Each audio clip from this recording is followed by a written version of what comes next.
CM DK Shivakumar ಹಾಗೂ ಕೇಂದ್ರ ಸಚಿವ ಕುಮಾರಸ್ವಾಮಿ ಮಧ್ಯೆ ಈಗ ನೈಸ್ ಸಮರ ಆರಂಭ ಆಗಿದೆ. ನೈಸ್ ಯೋಜನೆಯನ್ನ ವಶಕ್ಕೆ ಪಡೆಯಲು ಎಚ್.ಡಿ. ಕುಮಾರಸ್ವಾಮಿ ಈಗ ಆಗ್ರಹಿಸಿರುವಂಥದ್ದು ನೋಡಿ. ಡಿಕೆ ಶಿವಕುಮಾರ್ ಹಾಗೂ ಕೇಂದ್ರ ಸಚಿವ ಎಚ್.ಡಿ. ಕುಮಾರಸ್ವಾಮಿ ಮಧ್ಯೆ ಆಗಾಗ ಸಣ್ಣ ಪುಟ್ಟ ಸಮರಗಳು ನಡೀತಾ ಇರುತ್ತೆ. ಈಗ ನೈಸ್ ಸಮರ ನಡೀತಾ ಇದೆ. ನೈಸ್ ಯೋಜನೆಯನ್ನ ವಶಕ್ಕೆ ಪಡೆಯಲು ಈಗ ಎಚ್.ಡಿ.ಕೆ ಆಗ್ರಹಿಸಿದ್ದಾರೆ. ಹೈಕೋರ್ಟ್ ಆದೇಶವನ್ನ ಉಲ್ಲೇಖಿಸಿ ಸಿಎಂ ಡಿಕೆ ಶಿವಕುಮಾರಿಗೆ ದಳಪತಿ ಪತ್ರವನ್ನ ಬರೆದಿದ್ದಾರೆ. ಟೋಲ್ ಸಂಗ್ರಹವನ್ನ ನಿಲ್ಲಿಸಬೇಕು ಅಂತ ಎಚ್.ಡಿ.ಕೆ ಉಲ್ಲೇಖಿಸಿದ್ದಾರೆ. ಒಟ್ಟು 7 ಪುಟಗಳ ಸುದೀರ್ಘ ಪತ್ರವನ್ನ ಕೇಂದ್ರ ಸಚಿವ ಎಚ್.ಡಿ. ಕುಮಾರಸ್ವಾಮಿ ಬರೆದಿದ್ದಾರೆ. ನೈಸ್ ಯೋಜನೆಯು ಯಾವುದೇ ಒಂದು ಕಂಪನಿಯ ಸ್ವತ್ತಲ್ಲ. ನೈಸ್ ರಸ್ತೆ ನಿರ್ಮಾಣವನ್ನ ಮಾಡಲು ಇಂತಿಷ್ಟು ಕೆಲಸಕ್ಕೆ ಸೀಮಿತ ಯೋಜನೆ ಇರುತ್ತೆ. ಇಂದು ನೈಸಲ್ ಕಂಪನಿ ಜವಾಬ್ದಾರಿಯನ್ನು ಮರೆತು ಟೋಲ್ ಸಂಗ್ರಹಕ್ಕೆ ನಿಂತಿದೆ. ಭೂಸ್ವಾಧೀನ ಪ್ರಕ್ರಿಯೆಯಲ್ಲಿ ನೈಸಲ್ ಕಂಪನಿ ಕಳ್ಳಾಟ ತಿಳಿಸಿದ್ದಾರೆ.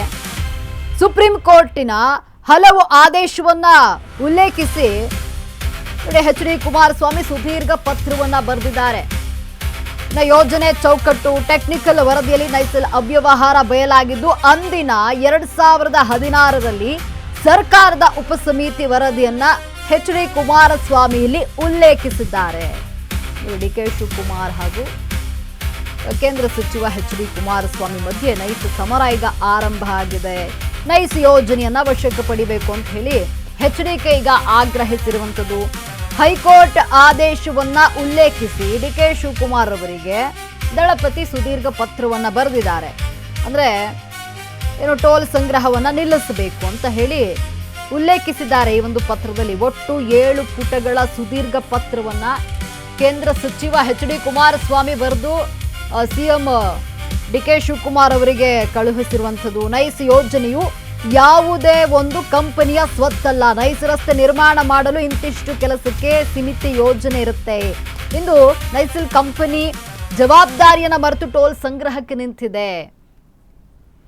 ಏನು ಭೂಸ್ವಾಧೀನ ಪ್ರಕ್ರಿಯೆಯಲ್ಲಿ ಕಂಪನಿ ಕಳ್ಳಾಟ ಆಡ್ತಾ ಇದೆ. ಸುಪ್ರೀಂ ಕೋರ್ಟ್ನ ಹಲವು ಆದೇಶವನ್ನ ಉಲ್ಲೇಖಿಸಿ ಇಲ್ಲಿ ಎಚ್.ಡಿ. ಕುಮಾರಸ್ವಾಮಿ ಸುದೀರ್ಘ ಪತ್ರವನ್ನ ಡಿಕೆ ಶಿವಕುಮಾರ್ ಅವರಿಗೆ ಬರೆದು ಕಳಿಸಿರುವಂಥದ್ದು. ಯೋಜನೆ ಚೌಕಟ್ಟು ಟೆಕ್ನಿಕಲ್ ವರದಿಯಲ್ಲಿ ಅವ್ಯವಹಾರ ಬಯಲು ಅಂದಿನ 2016ರಲ್ಲಿ ಸರ್ಕಾರದ ಉಪಸಮಿತಿ ವರದಿಯನ್ನ ಇಲ್ಲಿ ಎಚ್.ಡಿ. ಕುಮಾರಸ್ವಾಮಿ ಉಲ್ಲೇಖಿಸಿದ್ದಾರೆ. ಈ ಒಂದು ಪತ್ರ 7 ಪುಟಗಳ ಪತ್ರವನ್ನ ಸಿಎಂ ಡಿಕೆ ಶಿವಕುಮಾರ್ ಅವರಿಗೆ ದಳಪತಿ ಸಲ್ಲಿಸಿರುವಂಥದ್ದು ಅಂದರೆ ಕಳುಹಿಸಿರುವಂಥದ್ದು. 7 ಪುಟಗಳ ಸುದೀರ್ಘ ಪತ್ರವನ್ನ ಬರೆದು ಕಳಿಸಿದ್ದಾರೆ. ನೈಸ್ ಯೋಜನೆಯು ಯಾವುದೇ ಒಂದು ಕಂಪನಿಯ ಸ್ವತ್ತಲ್ಲ. ಅದು ನೈಸ್ ರಸ್ತೆ ನಿರ್ಮಾಣ ಮಾಡಲು ಇಂತಿಷ್ಟು ಕೆಲಸಕ್ಕೆ ಒಂದು ಸೀಮಿತ ಯೋಜನೆ ಅಂತ ಇರುತ್ತೆ. ಎಲ್ಲವನ್ನ ಇಲ್ಲಿ ಉಲ್ಲೇಖ ಮಾಡಿರುವಂಥದ್ದು. ಅಂದರೆ ಹೈಕೋರ್ಟ್ ಆದೇಶವನ್ನ ಉಲ್ಲೇಖ ಮಾಡಿ ಡಿಕೆ ಶಿವಕುಮಾರ್ ಅವರಿಗೆ ಪತ್ರವನ್ನ ಬರೆದಿದ್ದಾರೆ.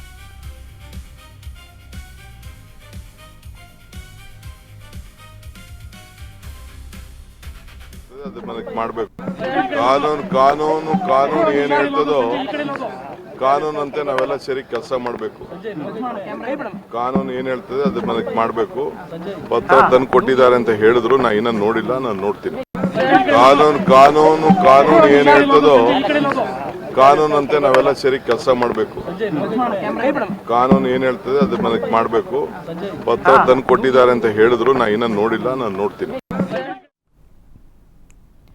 ನೋಡಿ, ಏನು ಸಿಎಂ ಡಿಕೆ ಶಿವಕುಮಾರ್ ಹಾಗೂ ಕೇಂದ್ರ ಸಚಿವ ಎಚ್.ಡಿ. ಕುಮಾರಸ್ವಾಮಿ ಮಧ್ಯೆ ಆಗಾಗ ಕೆಲವೊಂದು ವಿಚಾರವಾಗಿ ಫೈಟ್ಗಳು ನಡೀತಾ ಇರುತ್ತೆ. ಅದೇ ರೀತಿಯಲ್ಲಿ ಈಗ ನೈಸ್ ರೋಡ್ ವಿಚಾರವಾಗಿ ಸಮರ ಆರಂಭ ಆಗಿರುವಂಥದ್ದು. ನೈಸ್ ರೋಡ್ನಲ್ಲಿ ಏನು ಟೋಲ್ ಸಂಗ್ರಹವನ್ನು ಮಾಡಲಾಗ್ತಾ ಇದೆ, ಇದೇ ವಿಚಾರಕ್ಕೆ ಸಂಬಂಧಪಟ್ಟಂತೆ ಈಗ ಎಚ್.ಡಿ. ಕುಮಾರಸ್ವಾಮಿ ಅವರು ಡಿಕೆ ಶಿವಕುಮಾರ್ ಅವರಿಗೆ 7 ಪುಟಗಳ ಒಂದು ಸುದೀರ್ಘ ಪತ್ರವನ್ನು ಬರೆದು ಕಳುಹಿಸಿದ್ದಾರೆ. ಅದರಲ್ಲಿ ಏನು ನೈಸ್ ಯೋಜನೆಯು ಯಾವುದೇ ಒಂದು ಕಂಪನಿಗೆ ಸ್ವತ್ತಲ್ಲ. ಅದು ನೈಸ್ ನಿರ್ಮಾಣ ಮಾಡಲು ಇಂತಿಷ್ಟು ಕೆಲಸಕ್ಕೆ ಸೀಮಿತ ಯೋಜನೆ ಅಂತ ಇರುತ್ತೆ. ಇಲ್ಲಿ ಏನು ಟೋಲ್ ಸಂಗ್ರಹ ಏನು ಮಾಡ್ತಾ ಇದ್ದೀರಿ ಅದನ್ನು ನಿಲ್ಲಿಸಬೇಕು ಅಂತ ಹೇಳಿ ಉಲ್ಲೇಖಿಸಿ ಎಚ್.ಡಿ. ಕುಮಾರಸ್ವಾಮಿ ಒಂದು 7 ಪುಟಗಳ ಸುದೀರ್ಘ ಪತ್ರವನ್ನು ಸಿಎಂ ಡಿಕೆ ಶಿವಕುಮಾರ್ ಅವರಿಗೆ ಬರೆದು ಕಳುಹಿಸಿದ್ದಾರೆ.